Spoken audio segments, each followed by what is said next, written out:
What do sourdough bread, dogs, and digital operations have in common? If you're scratching your head, you're not alone until you meet Michael Greenberg. In this episode of the ADOTAT Show, we're pulling back the curtain on the man who's balancing business, baking, and belly rubs. Join me, the one and only Pesach Lattin, as we dive into the quirky world of a digital mastermind who's turning bread starters into business starters, literally. Grab a seat, because this one's packed with tech insights, business wisdom, and a side of puppy love. Deserve to win when it matters most. Facing multi-billion-dollar bet the company litigation? No problem. That's why we're here. Troutman Amin, LLP is a true legal powerhouse. Welcome to the ADOTAT Show. I'm your host, Pesach Lattin, and today we're diving into the digital deep end with Michael Greenberg. Michael is a master of digital operations, the mind behind Third Brain, and someone who's seen it all in tech and business. Buckle up for a ride through innovation, industry quirks, and a few surprises along the way. So, Michael, how is life treating you these days? Are you surfing on a wave of contentment or dodging a storm of challenges? Ooh, I think I am surfing on a wave, absolutely, but it's a green wave. So I think I've finally, just in these past few years, seen my career skill set come into its own. And the combination of technology, AI, operations coming together today has finally allowed me to find that profitable wave that I can ride into the hopeful deca millions. Right. So you mentioned that you're currently in the top 10% wealth-wise, sorry. I hope health-wise also, but aiming to reduce that number over time. How do you balance your financial goals with your day-to-day happiness? Is it like trying to stay on a tightrope without falling off? Not at all. At least not for me. I know people who are like that, but I spend very, very little, and I live in St. Louis, Missouri, which is a very low-cost city. Right. So I don't have the stress of expenses. I have friends living in San Francisco and New York spending, $20,000, $30,000 a month, and they have a little more concern. Me, I can start a business, and that same year the business can pay for all of my expenses and then some. So I'm not really concerned about maintaining, and if I maintain and I keep growing, I just need a little bit of a snowball to keep me moving to the ultimate goals. So what's your cornerstone? I noticed in some of the notes you really talk a lot about health and happiness. What is one quirky habit or routine that you follow to keep both in check? Is there a secret recipe or a daily ritual? Well, I bought a dog. Right, that always helps. That was a responsibility. I said, well, I can date seriously right now, but I want to make a lot of money and focus on my business. And so instead I heard a rumor that dogs do help with dating, though. Yeah, well, now I get the dog. I get to raise the dog. The dog will be 5. I'll have a nice, stable business, and I can go out and have a calm, chill dog to start a life with someone. But in the meantime, I play with my dog every day, which I think most people don't actually do. It's amazing how many people just do like training or walk their dog and don't actually like get down and play with it. Right. Outside of that, make my own bread. And that's probably the only other thing. I'm curious. All types. So I've been keeping a sourdough starter for about 15 years now. Yeah, we do sourdough. Why settle for dusty old-school TV ads when you could be turning heads with Origin? Imagine zero-code solutions that make setting up your CTV campaigns faster than a double espresso shot. Origin brings dynamic, captivating ads in the living room and outside the home. With ad formats designed to grab eyeballs and stop thumbs from scrolling, Origin isn't just about reach, it's about results. Like a jaw-dropping 883% lift in viewer attention. Don't just get noticed, get remembered. Visit originmedia.tv and start your ad revolution today. Of course, we do sourdough here. During the COVID, we couldn't get all the ingredients, so we moved to sourdough, and it turned out it was a lot better on my stomach. It's actually the 3rd show I've talked about sourdough. It's a real, so little bread history, very quickly. The bread we think of today did not exist 150 years ago because the yeast used in commercial bread production today is a derivative of brewer's yeast that only hit the market in the late 19th century. Right.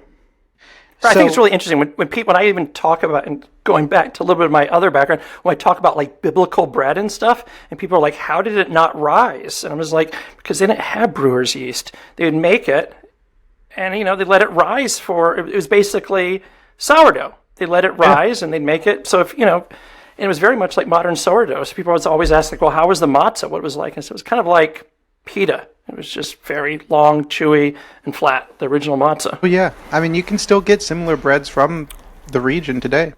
Or laffa is very similar. And rye sourdough in particular, I found is excellent for my gut. But ask my wife to make that. That'd be great. You've got to cultivate a different starter. So how do you stay motivated when you're already in such a good place? Is it more about setting new goals or savoring the wins along the way? I think you have to set goals you can achieve so you have wins to savor. Right. What are your goals right now? Your main goals? Right now, I've got it posted up on the wall. By the time I'm 37, I want to have, or at least have 100% certainty that I will reach 20 million in liquid net worth. I don't count illiquid assets. I think that's foolish because I've been a paper millionaire before and I didn't get that money. I know the feeling. I had money in a public company that bought one of my companies and it went bankrupt. I could not go through that. So I'm a cash man when it comes to counting. And I keep that on the wall. And then I check in with myself. It's been a little less frequent as of late as I've been more focused. I check in less often because I know I'm in the right path.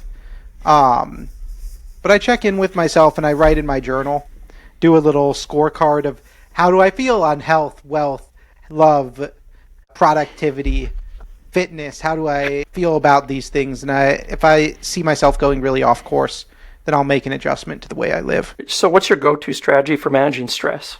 Do you have like a mantra or like some stress-busting technique like breaking TVs? It's probably just like a lot of time in nature. I'm a big walker. And I'm big on environment. I don't like spending a lot of time with people because I think a lot of times if we don't carefully curate the people around us, we end up with people who end up stressing us more than they help. But I've got sort of 10 basics that I talk about. Make sure I get enough sleep, eat natural food, spend at least 30 minutes outdoors. Make sure I have about 4 hours of playtime every week. Right. Spend at least a few hours alone with no electronics. Make sure notifications are off. Don't get pinged all the time. And no more than 8 hours a day on screens. It's nothing fancy, but it gets it done. Was there a moment, if you had to pick a specific moment, let's say, when you realized that success often demands more than a good strategy, what would it be? A slap in the face realization? Or maybe something more like a slow burn of discovery? Success? Yeah. I was talking with my great uncle, and he made more money than pretty much everyone else in the family by potentially an order of magnitude. So there's a good chance hundreds of millions over his lifetime. And when he described why he was successful, it was such a path unique to his timing in life and like the particulars of his position that nobody else could have followed the same thing. And at that point I realized there's a piece of luck and understanding the game and understanding the timing that makes all the difference between minor success and major. Can you share a time when you felt like you were swapping one dream for another? Because you've mentioned before, I read in one of your articles, the need to sacrifice in achieving success. Well, yeah. I mean, I think the dog is a perfect example. It's a sacrifice. You sacrificed the dog? No, I sacrificed deeper personal relationships with others outside of work in exchange for, and I chose a dog instead, in exchange for a higher chance at success. And I think that's a choice I've made many times, especially in my 20s, where I really focused on work over play. And in hindsight, it is not something I regret at all, because I got to take like a whole 2 years off in the middle of my 20s to play all the time. Right. And then I got... Why was that? But that was right before COVID. I moved to Denver. I'd built a business to, like mid 6 figures. And it pretty much was hands off. I could do less than 15 hours a week of work. So I moved to Denver. I spent all my time outside and at happy hours. and meeting people and having a whole lot of fun. And I did that for about 2 years. And then COVID got started. I got interested in some other businesses. I ended up selling that business and then went on to do what I do now. If you retired now, would you still consider yourself successful at this point? I don't think so. You won't be satisfied? I mean, as like, I come from a family in which there is a certain level of success that is expected. And I think I've scratched that, but am nowhere near an outperformer. And I'm probably still below average in terms of career success inside of my family, at least inside of the entrepreneurs in my family, I should specify. And so I look at that and I look at other entrepreneurs around me, and I know that I'm so early in the game that I have so much more to learn and so many more potential wins, potential matches on the field that, yeah, I mean, I just know nothing in comparison. Is there ever like is there an unexpected benefit that you reap for making a tough choice? Sorry. Yeah. I mean, I think in choosing to make a sacrifice, you are in fact giving yourself the chance of a reward. Right. Is it always a sacrifice, or are we just using that word? I think I'm just using that word as an expression of effort. It may Right. not require an actual giving up of something, but giving up your time is a sacrifice in itself. So, yeah, I think anytime I'm making a difficult decision, I'm making that decision because I know it's going to lead to a better life outcome, or at least not a worse one. For those trying to have it all, what's your no-nonsense advice? Can I get really niche? Oh, of course. Don't build an app if you've never run a business.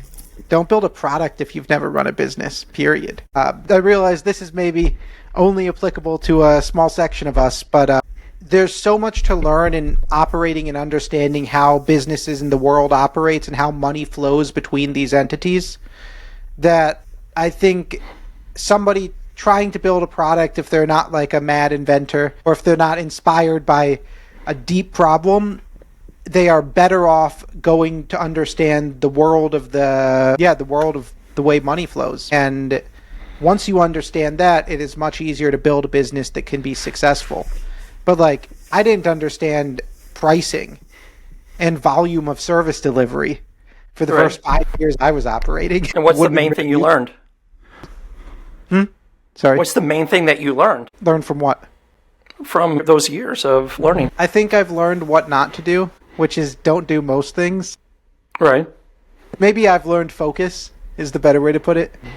The longer I am in business, the more I understand that it takes a lot of time to get anything done, especially if you don't want to do it all yourself. And you can't do it all yourself if you want to go all the way. So you've got to let it go at the pace that it goes sometimes. And that sort of patience is not necessarily a young man's game. So if you could have any superpower, what would it be and what would you use it for? So I think I would go with some sort of telepathy. Right. But like telepathy that would also work through digital communication. Because if I had some sort of flashy power, I'd get roped into all sorts of stuff that I didn't want to deal with. But this is a power that would allow me to excel in today's world. And Would you ever find yourself wanting to hit the mute button on people's thoughts? if I could not do that, I think I would have pretty big problems. It would have to be targeted. I would be okay with just one person at a time. Given the choice between telepathy and controlling matter, which superpower would you actually choose? But maybe you'd actually prefer to reshape reality. Yeah, I mean, I don't want to have people trying to murder me all the time, but I could make an amazing living as a jeweler.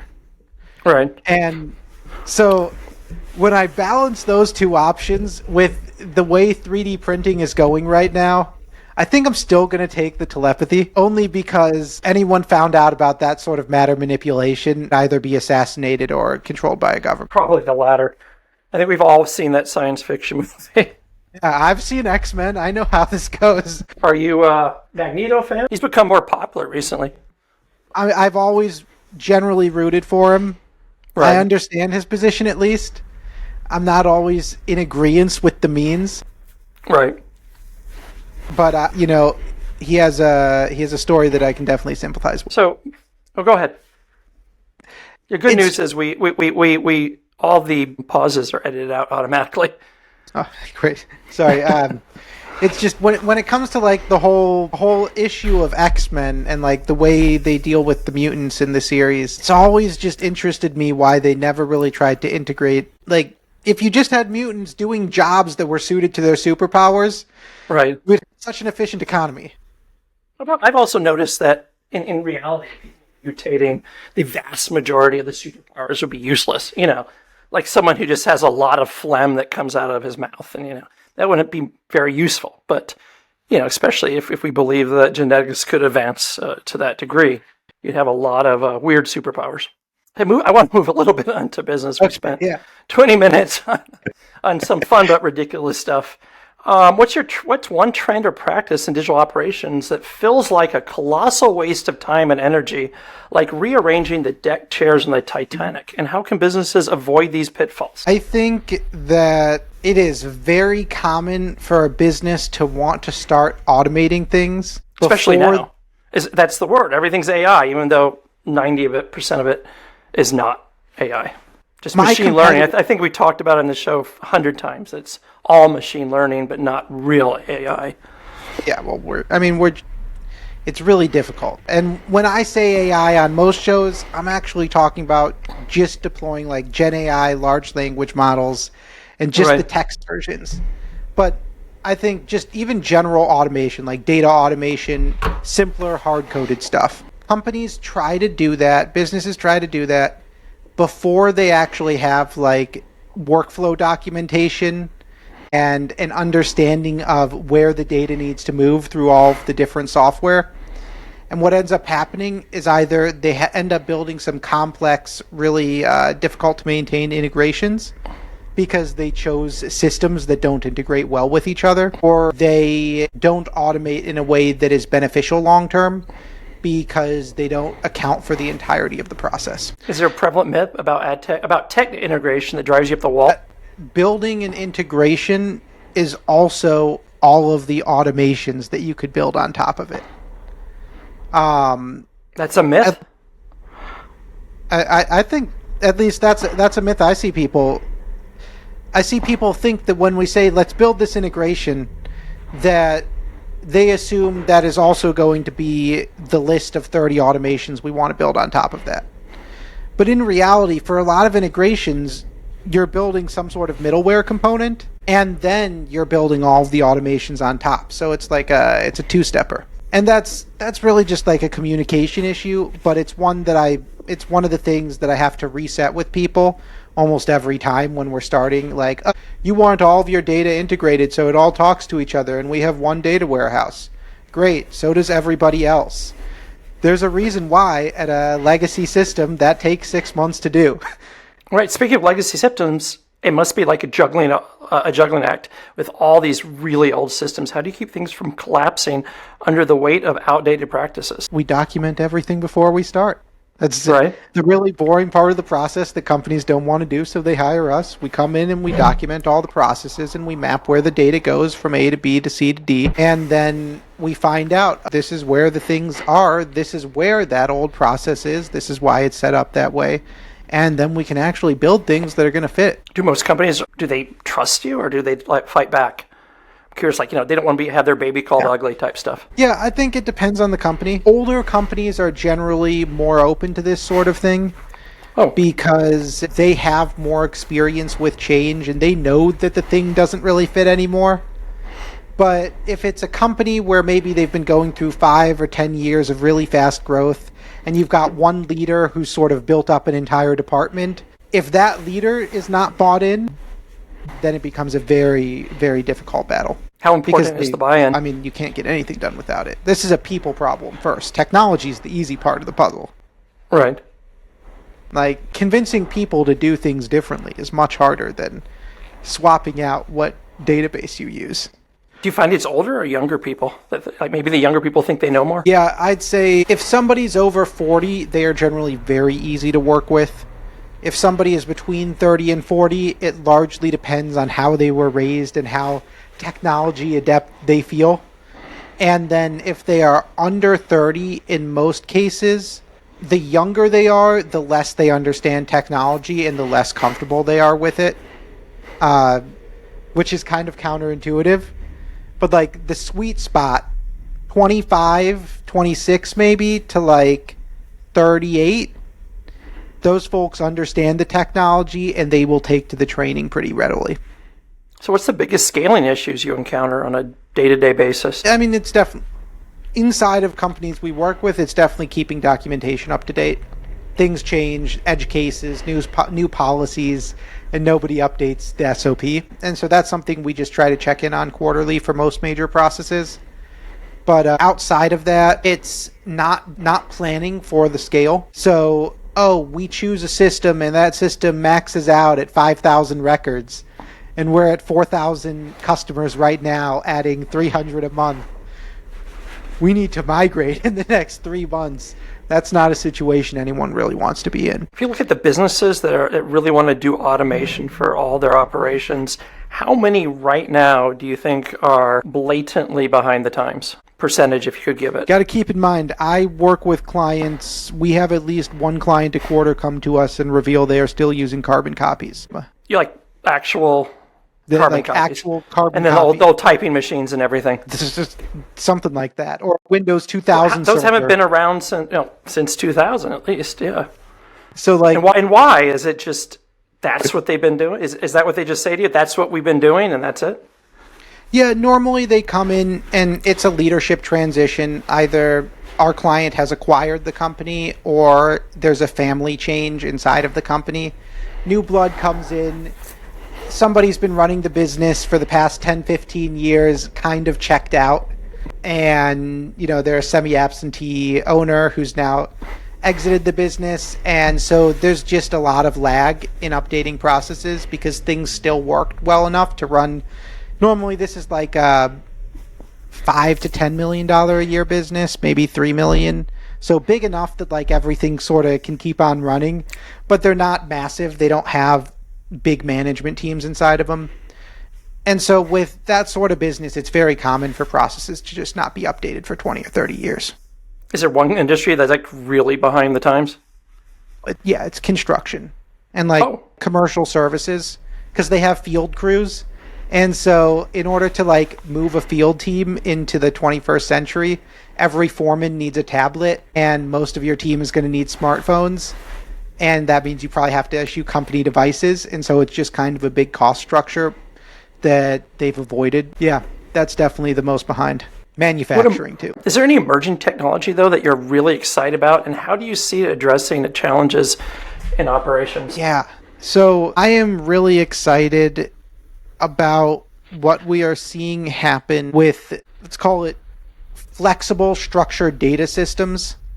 So tools like Airtable and ClickUp and ADIO are new generations of CRMs and project management systems that are really just designed to display structured data for some use case in a variety of ways. And they allow us to deploy customized workflow and business specific versions of those systems much faster and with much more automation off the shelf. And so from like a value standpoint, I think those are awesome. And they are very likely to be configurable using like a ChatGPT in the near future because they all have open APIs. We document architecture for them. And I assume almost everyone, at least in the digital operations space, will be building up like these libraries of use cases that they can then train their own systems on. So moving on a little bit, let's just say you're marooned on a desert island. Who would you choose to come with you? I'm probably going to give kind of a boring answer, but I'm going to pick a few survivalists and then beautiful women who are brilliant conversationalists. I'm a pretty good cook, so between all of us, I think we'll be all right. So I'm going to go with Bear Grylls. Right. And then Will and Nate from TikTok. I don't know their last names, but they're like homesteaders in West Virginia, so they can survive places, and Bear Grylls can tell them what to do. Right. I think I'm going to go with, is it Amala Clooney? George Clooney's wife? Right. She's probably going to have some great conversation. I'm sure George would be thrilled. Yeah, I mean, look, if we're all stranded on, how did we all end up here in the first place is the real question. No one ever prepares for that. So with Bear Grylls and TikTok survivalists on your team, how would you allocate the roles? Who's handling the shelter, the food, and the entertainment? Well, I'm going to leave that all to Bear, at least for shelter and food, and then I'll help prep food, and then entertainment, I guess that'll be me and the... So for the two mystery women you bring along, what's the criteria? Are they there for intellectual stimulation? Or just to round out the group so you don't seem sexist? Yeah, it's mostly to round out the group so I don't seem sexist, which not actually having names for them off the bat probably did not help. Right. But, like, I thought about it and I was like, oh, well, you don't actually want to bring women into a situation like that if you're... It is a desert island. Right, like, that 3 to 2, they might feel overwhelmed. Does not go well. And so I'm like, well, I know I need the survivalists, and then I've got 2 extras. So I can bring whoever. So if you could sneak a luxury item on, what would it be? Would it be a high-tech gadget or something that makes life a little bit more comfortable on the island? Oh, it's a sat phone for sure, with GPS. We're getting out of there. Well, if you don't have a boat, you can't get out of there. Well, you got the sat phone so you can call for help. Yeah, that's... Let's just say we don't have this. Let's just say we don't have a sat phone. How would you keep the crew's spirits up during tough times? Are you like the motivational leader? Yeah, I mean, that's a good question. You know, I think the answer here is probably drugs. It's either some like tobacco seeds or marijuana seeds or something like that, because that like you'll just start a marijuana empire on the island while you're waiting. Yeah, at worst case, it's probably if it's international waters, it's probably perfectly legal. You get the hemp for clothes and the fibers for cloth, and then everyone's stoned. There's going to be no revolt or violence. Worst case scenario, you don't rebuild after a hurricane, and then you're in trouble. Yeah, I've always said for prisons, they should probably put everyone on marijuana instead of like working out.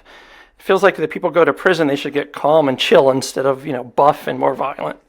Yeah, the only thing they're allowed to have is... Are they still allowed cigarettes? Can you still have nicotine in prison? I have been in prison, never. Well, stimulants and workouts does not seem like the combo you really want to reduce the number of prison riots, but yeah. So if you could look back at this, how do you think this desert island scenario says... What do you think it says about your approach to teamwork and resourcefulness? Do you think it's like a reflection on your personal values, or it's just a weird fantasy? I think there's definitely some reflection there. Like, I generally try to hire people who are very suited to the job, and I try to be very hands-off with my management. And that sometimes works out well, and sometimes that's not always entirely planned out. And I think this is a perfect example of all those things. And we got done a lot faster than I thought. Is there anything else you'd like to talk about? Can I give a little rant? Yeah, please. I love rants. Yeah, they make great clips. Okay. So as long as it's not politics, and we avoid that. No politics. Partially because it gets all my videos tagged and marked as political. Even sane political might do it. So my entire career, I've watched sort of the same pattern occur with technology and business operations. Right. And that's okay. Some business person comes in, they have a problem, they find somebody who calls themselves a technologist or something, they hire that person. Someone's cousin or son. Sometimes who knows how to use Right. So they come in, they half build something. Maybe they get it 80% of the way there if you're lucky. If you're really lucky, they actually build it.